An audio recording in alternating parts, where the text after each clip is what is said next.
left hook to the body. It's a sneaky shot as well. Sometimes it's set up with a 1-2 and then he switches downstairs. Different size and stature to Dubois, so the arms and the shoulders and the chest are not quite as big, but it allows him to have much better hand speed. I think these two, whoever loses, the other one can still come back. It's early enough in their career to rebuild. Hello and welcome to No Filter Boxing. The British heavyweight title has given us some great contests over the years. Boxers like Lennox Lewis, Tyson Fury and Anthony Joshua all went on to win the world title after they first won the British crown. And on Saturday night, two undefeated prospects in Daniel Dubois and Nathan Gorman go head-to-head and clash for that same British title. It promises to be an exciting contest indeed. Joining me are two former world champions to break down the main event. George Groves, who's recently retired and had a great career, we welcome him, and also my good friend Barry Jones, as always. So, gents, first of all, George, how's retirement? It's okay. It's good, thank you, Richie. Yeah, I'm enjoying a bit more freedom, a bit more time to come and do this sort of stuff, which is always fun. And you wouldn't make 12 stone now, would you? No. As soon as I put it on my passport, I think that's usually the first thing people say. Brilliant. Going on to the fight now, Barry, I think we should give a lot of credit to both boxers in that this is a big risk, but they're willing to take it. Yeah, it is, and I think it's a huge risk, and congratulations to both for willing to take that, and the confidence they have in themselves to prevail as the champion. But again, I think at this stage of their career, and it's happened before to two young guys, by the way, who were willing to take that risk, early in their careers, and neither one of those, did not benefit from the win and the defeat. They both went on to win world titles and be successful. So I think these two, whoever loses, the other one can still come back. It's early enough in their career to rebuild. Yes, and George, we're obviously referring to 2011 when you fought James DeGale. You'd only had 10 or 12 contests, and James was the same. That was a tough fight, but you stepped up with James to take it. No, exactly. And at that point, you are fearless. You're ambitious. You want to be the best, and you don't even anticipate any pitfalls. You couldn't comprehend losing. So I think you got the same in these two guys as well. We're going to look at Daniel Dubois first. Let's have a look at his strengths. I think one of his strengths is obviously his jab. So if we look at here, a couple of examples of a jab, and it's not a soft jab, it's a hard jab. Barry, what do you think of this? It is. I think the very important thing about Dubois with the jab is that it offsets any sort of attack that his opponent might want to put on him. So he puts you on your heel straight away. You can't counter it. Unless you have the confidence to slip it, which is a risk in itself, it puts you in your place all the time. And I think that for Daniel, in all of his fights, and especially this one, is paramount importance. The jab is so weighty. There's so much weight in that jab that it's a big obstacle coming towards you that you've got to navigate around. Every shot comes off the jab. If you can really establish your jab early on in the fight, then you can have much more success with anything that's going to follow from that. Once he's thrown that 1-2 and he's closed that gap down, then he switches and he really lets these hands go here. What's important there as well with Daniel is that even though he's always looking for the knockout finish, and I wouldn't say he has massive variety in his work as such, but he does go up and down the ladder. So he's looking to drop the hands for the bigger shots, but he'll whack the body, then he follows up straight away with a shot to the head. So especially when you're going back under pressure, it's hard. You can't have that closed defence, like the EMF type defence, because you're going to be exposed to the body. So you're trying to drop the elbows down, trying to think under pressure is very difficult. And he puts you under intense pressure, and moving up and down the ladder like he does makes it hard to totally defend yourself 100%. George, something else that I picked up on as well, he's got a very, very good left hook to the body. So if we look at it here, his left hook to the body, it's a sneaky shot as well. Sometimes it's set up with a 1-2 and then he switches downstairs with a hard left hook to the body. Let's have a look at here. So there's a jab, right hand, that's that shot there. That's a hurtful punch. And then he obviously carries on the attack. Yeah, you can see this. So if you see it there, look, so he's targeting that area there, George. And then if we just carry it on, again, there's another good left hook that will follow. And that's a dangerous shot. It really is. And you can see that he puts, again, a load of weight into that shot. And it's them shots are sickening, especially behind the elbow. They're always there throughout the fight, especially when you've got a guy backed up on the ropes. But, he's having that ability and sometimes that confidence to expose yourself, to get round the back of the elbow, find a body shot, and it will pay dividend at the end. It might not come straight away. It will have an effect sometimes, but sometimes it might take a round or two to sort of really establish itself, and then the guy you're fighting is starting to fade, and you have more and more success. He has got a couple of negatives. Let's just have a look at Dubois' negatives, or things that he should be watching out for anyway. Right hand over the top occasionally he can get caught with, and I just highlight it here.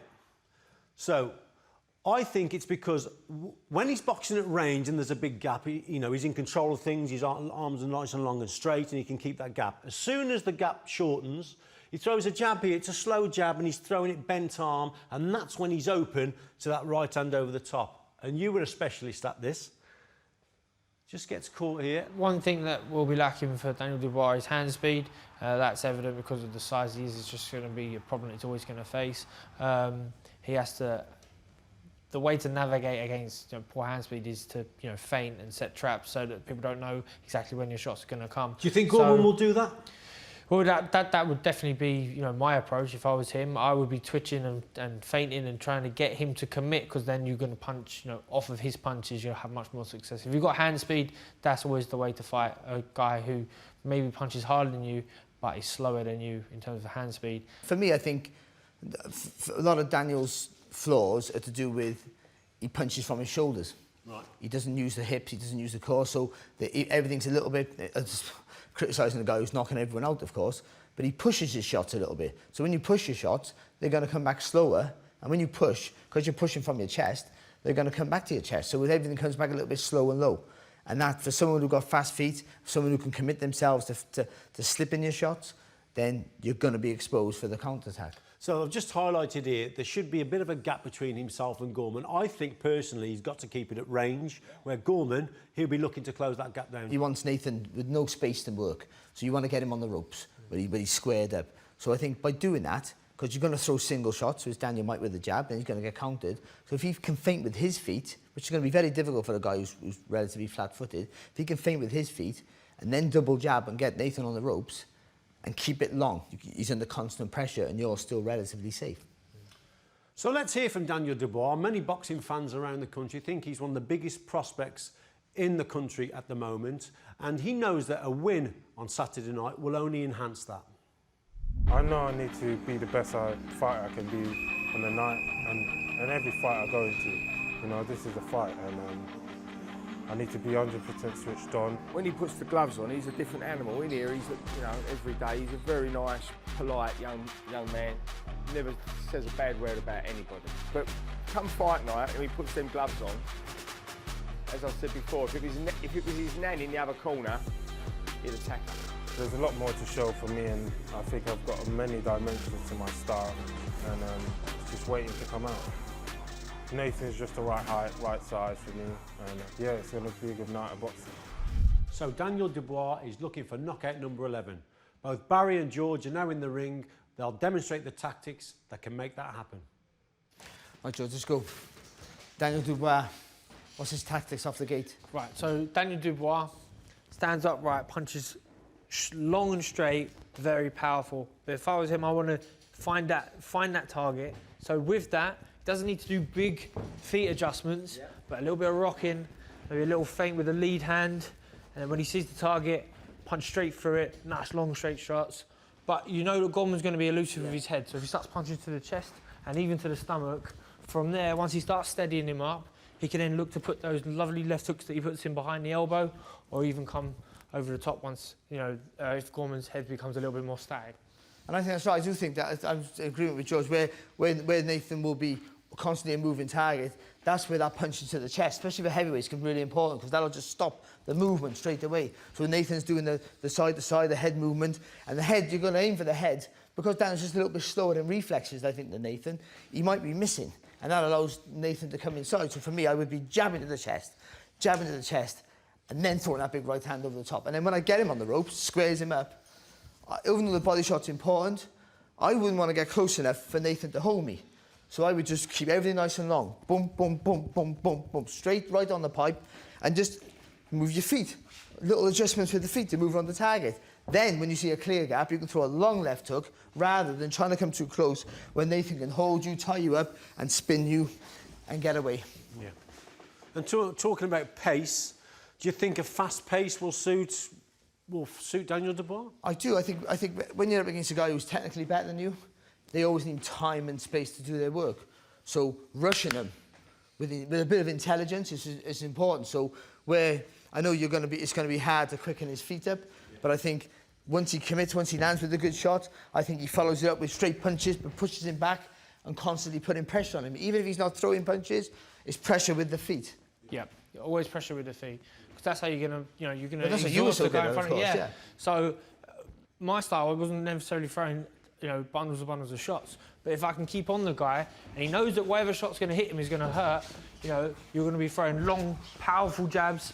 The jab hits you and it goes through the target. It's going to feel like a right hand anyway. And you've put me in trouble straight away, haven't you? Because you've put me, even this joking round now, you've put me right in the corner, and here, just with your foot, that front foot.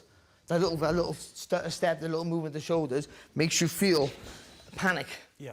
And I actually think that the fight will probably go into those later rounds. But is there a chance that Daniel Dubois catches him with a big shot? Because we know he's a powerful definitely. He can punch. He has phenomenal punch power. He's going to have reach advantage over Gorman, and he's going to let his hands go. I don't think there's a shadow of doubt, but he's going to let his hands go early. If he lands something heavy, then it will have an effect, I believe. And also, I also think that we've seen in the Lati fight that he'll commit himself, that he'll be, when he's in close like this, if he does get short in the range, he's happy to bite on a gum shield and swing away. Now, I think Nathan will half want to do that as well, because Nathan has the better variety. But we've seen Nathan throw those uppercuts. But when you throw an uppercut, you expose yourself, your hands are lower, you'll turn square onto the target, and close to range, that might be a problem, because if I'm Nathan Gorman and I throw the uppercut there, and you look at Daniel Dubois, I'm right onto that big, powerful right hand. If he turns from the waist, I'm gone. And that is how we see it for Daniel Dubois. Finally, guys, will the crowd play a big part in this contest, do you think? Me versus Dubois, the crowd did play a big part, and back then I didn't know who was gonna be on whose side. But it's a big occasion for both lads. There's gonna be a lot of pressure on them. Maybe the crowd can play a factor. I think so as well, because two young kids, like he was with Dubois back in the day, topping the bill in a packed out arena. So there's got to be a different feeling. And I think that, as anything in a high pressure situation, who can stay the calmest might be who prevails the winner. Thanks, guys. Well, that's how we see it for Daniel Dubois. But Nathan Gorman knows he's the underdog, but he's relishing the opportunity to prove people wrong. We'll get his thoughts and we'll see the tactics for him after the break.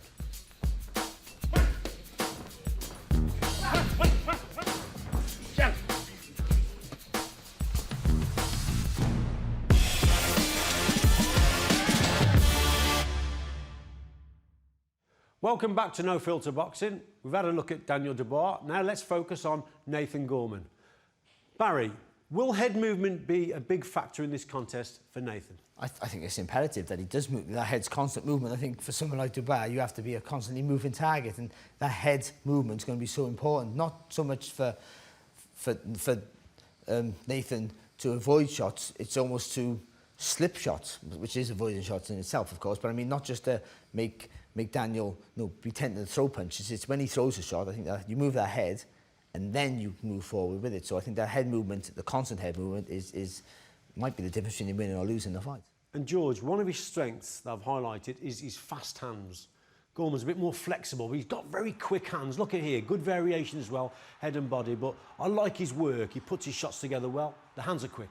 Definitely. I mean, another big heavyweight, but a different size and stature to Dubois. So the arms and the shoulders and the chest are not quite as big, but it allows him to have much better hand speed. And he's an experienced fighter. He's a well-schooled amateur. He definitely knows his way around the ring, and he puts his shots together real well. Every fight he's landing uppercuts, which is it's almost an embarrassing shot to get hit with from time to time, So and a demoralising shot, isn't it? It really is. As you both know, yeah. And sometimes they can really hurt. It's not like it'll buzz you. It can hit you right on the end of the nose, and it stings. They make you sag. They make you almost go. Oh. Yeah. The uppercut. You guys take more than me, of course. no one is a short guy with an uppercut so often, but yeah, they're horrible shots. And I think he got more in his locker as Gorman, really, for a variety of work than Daniel, for sure. Do you think Nathan will want to take the contest into the latter rounds? I guess you sort of say that because on the surface of it all, you think because he's the bigger, stronger guy, so we think. You don't know until they fight, but it seems that Daniel is the bigger, stronger guy, so you want to make him work hard, make him work fast as long as you can. Even though Daniel's shown a very good engine, in my opinion, but making you miss, as George has said, takes a lot out of you, more so especially with these big guys. Yeah, I mean, you anticipate a knockout, but if I was Gorman, I'd be trying to rack up the rounds real early, win those early rounds, convincingly, put Dubois under pressure to come back into the fight, and then he's much more likely to make mistakes. I think he's very deceiving, Gorman, isn't he? Because you look at him, he doesn't look in the best of shape, but the kid can fight, he's got good variation, and he's flexible. Yeah. No, he is, and he's big. You know? I mean, you look at his box rec tells us he's 6'4.5". I mean, he's a big guy. You know, he's a big guy, and he moves light on his feet. He anticipates the shots that come at him well, and he counters well. The footwork, getting in out of range, is going to be, and the fact that he can do that is a massive plus for him. OK, we know that Daniel Dubois has got a great left hook to the body, so he can't afford to do this. Now, this was against Razvan Kojino, so this is where I think Daniel Dubois will target. But what's this here? He takes 3 or 4 silly left hooks to the body. Look, doesn't need to be doing that against Daniel Dubois. No, definitely not. You know, this is probably where he's feeling comfortable, in control, and he's giving away free shots, you know, which you can do it, you know, at a certain level in certain fights, but he definitely doesn't want to do this with Daniel Dubois weekend. And also, Barry, I've just highlighted here, occasionally he's too far out of range, and again, that's going to be a problem he's got against Dubois. He's got to close that gap down. So if we just run it now, you'll see he misses the target. Look at that, he's swinging wildly. He's just a bit too far out, missing the target again. He's got to close the gap down. But here, on a positive note, when he does get it right, let's have a look here. That's the shot he should be targeting. But the difference is, he moved the feet first. Moved the feet in. And again here, Barry, watch this. He just moved out, then he moves in, right hand over. That's a cracking shot indeed. And I think, again, George had fast feet, didn't you, George? You know, so you look like you're, especially with that wide stance you used to have, you look like you're so far away, but you're nicking that space with that front foot. And he doesn't do it the same way as you would, but having those fast feet can surprise your opponent dramatically. Nathan's best chance is to keep it at long range and get Dubois missing. Oh, right, OK. Yeah. With the foot adjustments, and then making him pay off of them. So, you know, whether it be taking angles, whether it just be dropping back and then straight back in, that's where the smart fight comes from for him. That's where he can win this fight. And Dubois should be, like, pressurising him, educatedly, like, not wasting energy, like, creeping on him, and then when the target's there, letting his hands go. But I'd be the pressure fighter in this fight if I was Dubois. Thanks, guys. Let's now get the thoughts of Nathan Gorman on this massive fight ahead. Do you think there's been more attention on him than you? 100%, which I don't mind that, because going into this fight, I'll probably I'm the underdog going into this fight. A lot of people will write me off and stuff, which is good, because all the pressure is on his shoulders. You know, he's the golden boy, he's the one what's got to shine. I haven't. My personal opinion, he's an Eastern European style, you know, very upright, very rigid, typical polished boxer, you know, jab, everything off the jab, 1-2, does the basics very well. You don't really see him slipping and sliding, do you, like avoiding shots. Basically boxing, you know, he does everything off that jab, you know, like I said, Eastern European style, the big 1-2, setting you up for a big massive right hand. I don't know if he hits you, it's going to hurt, but myself personally, I prefer watching the art of the game, hit and not get hit, you know. That's my personal opinion. Daniel, and whatever he says, you know, I'm his easiest fighter and that, he knows deep down in his own heart and mind what I'm like in that ring. And he'll know that going into the fight. You know, we both had virtually the same amount of fights, we're basically the same age. It's an easy fight to make. Let's get it on. That's why I've been calling for this fight. So Nathan Gorman is very confident he can get the win on Saturday night. Both Barry and George are in the ring. Let's see what tactics they'll come up with for that to happen. George, Nathan Gorman. Nathan Gorman. So I feel Nathan Gorman just needs to be patient in this fight, as silly as that sounds. So nice and patient, because the guy in front of him is a big, heavy-handed, strong fighter. So if he's nice and patient, he needs to look for those opportunities, and when he sees them, he can take them. So for him, it's about finding that range and keeping that distance as comfortable with him, where I feel he has an opportunity to drop back when he needs to, out of range. And then after a few drop backs, maybe Dubois is becoming a little bit more predictable, then he can decide to slip inside the shots, which is obviously much more risky, as you said earlier, but now he's in a range where he can counter effectively. He's a combination, he's a combination puncher, I think, more than a volume puncher. So I think he'll be quite, sparse with what he does. But I think once he does throw a shot, then he, as we've seen on the replays, he will follow it up with a fast combination. And I think George is right about slipping inside. I think at some point you have to take advantage of the guy with the slower hands, especially though Dubois pushes his punches a little bit, but they're still very powerful. They come back a little bit low. So I think for me that if Dubois does throw back low, if Nathan can have the confidence to, if you be Dubois for a minute, if you have confidence to slip the jab and come over the top, or slip inside and then come up with that uppercut, I think he has to do that. But for me, the most important part of whatever he does is the movement after. Because if he slips and throws and stays there, that gives Daniel a chance to work away with him, or grab him, or push him, and use that physical strength. So I think if he throws a shot, he has to move. If he throws a shot, he has to move. And then you got the option to fight, to move away, like George was saying, or to go again. Find Dubois now, and I've just gone, we're 6 rounds in, 5 rounds in, I've had no success. I'm just going for you, like in straight lines, pure strength, smothered in your work, and I'm just at you like this. You got to get out of my way. It's to take advantage of it. So if you're in a position now where you can slip aside, find an angle, and counter well, you do that. If the guy's coming on a bit too strong, or you just want to slow him down and you want to change his mindset, then you need to go into him and tie him up. So as you said earlier, whether it be hands underneath your arms, and then it's a drop back to punch, or if you're coming in, then it's up and your arms are up and you're in a safe position to get your head over Dubois' shoulder, which might not be as easy as it sounds, but you're in a safe position. So there could be that element, but also Nathan Gorman might follow the same. If he's not having success, he seems like the sort of fella who's happy to throw caution to the wind and let his hands go. It's going to mean a lot to both fighters, this fight. OK, guys, in we come. It's putting you on the spot time. Who wins this fight? Predictions? I genuinely believe it's a 50-50 fight, and at any other weight, I would massively favour Nathan Gorman, because he has his all-round game is much better than Daniel Dubois. But I just have that niggly feeling that just at this with heavyweight, that power will make the difference, and I edge towards, and there's no confidence in this prediction, but I head towards Daniel Dubois. George? Likewise, I'm a fan of the underdog, and Gorman, I feel, is the underdog. But this fight might come down to who can sustain the most amount of concentration. I feel Gorman at times has lacked on concentration. He's let those odd shots go through that he shouldn't. I think if he does that in this fight, Dubois has the power to, to really make a difference. I'm going to have to go with Dubois, just about.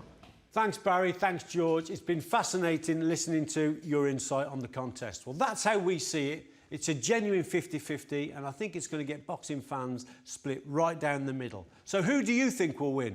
Join us on Saturday night on BT Sport. Don't miss it. And Gorman certainly has posted a real statement here.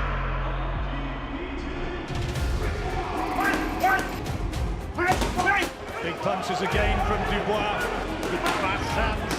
Another imposing performance from the young man. Caught him there, and he's gone. Oh my goodness! Oh, great shot. And it's all over. Remember the name of Triple D. Massive right hand, and this time it's all over. Powering on the pressure once more.